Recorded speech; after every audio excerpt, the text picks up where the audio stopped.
Hey guys, in today's video, we're gonna discuss Indian Contract Act 1872, uh, its introduction and some important terminologies which are defined under this act. So let's begin. So we'll begin with the introduction. So the Indian Contract Act 1872 governs law relating to contracts in India, and it was passed by British India, and it is based on the principles of English common law. So this act contains all the rules that guides how agreements and deals works in India, and the structure of contract law originally comes from British legal practices. This act is applicable to whole India, including Jammu and Kashmir. So the same contract rules applies equally in every part of the country. Uh, and the act came into effect from 1st of September 1872 and applies to all contracts in India. So now we can discuss some important terminologies which are mentioned in this act. So number one is proposal. So this proposal is mentioned in section 2A of the Indian Contract Act. Uh, I know the language would be a bit complex to understand, but you don't have to worry. I'll explain it simply in simple words. So it says when one person signifies to another his willingness to do or to abstain from doing anything, with view to obtaining the assent of the of that other to such act or abstinence, he is said to make a proposal. So basically, a proposal means making an offer to someone.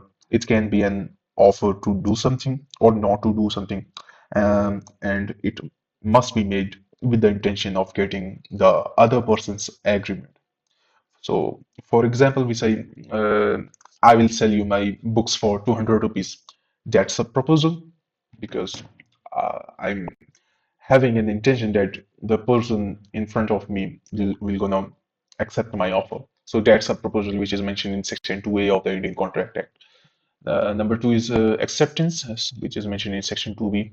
So when the person to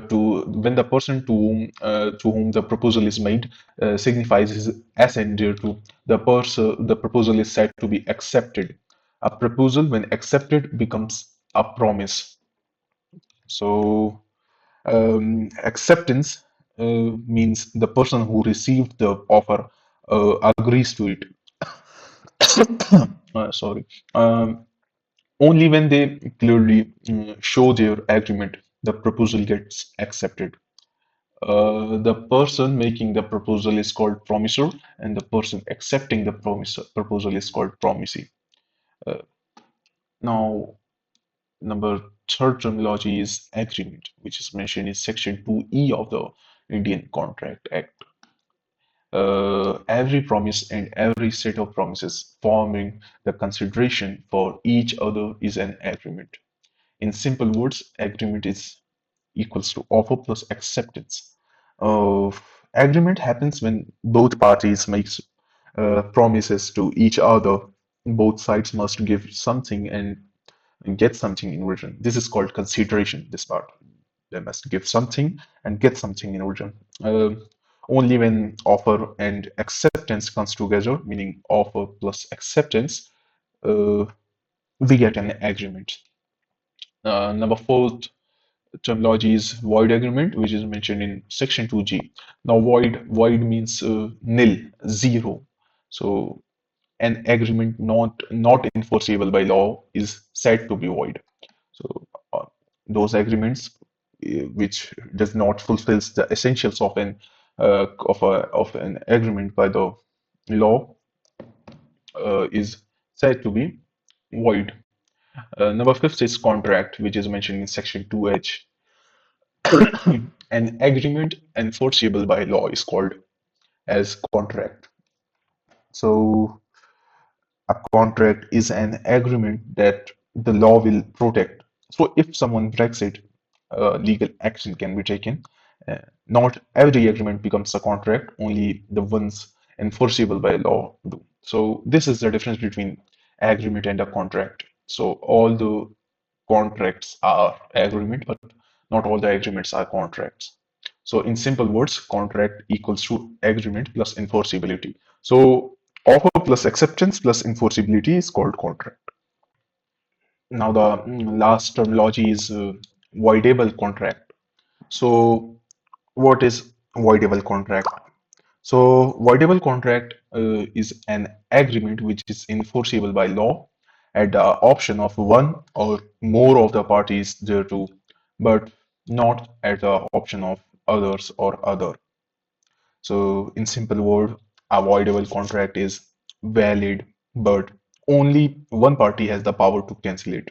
This usually happens when consent was not completely free, like in cases of pressure, fraud, or misrepresentation. The party who suffered has the choice to continue or cancel the contract.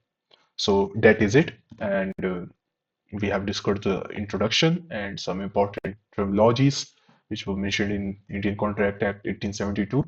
So if you like the video, please consider subscribing and I'll see you in the next one. Thank you.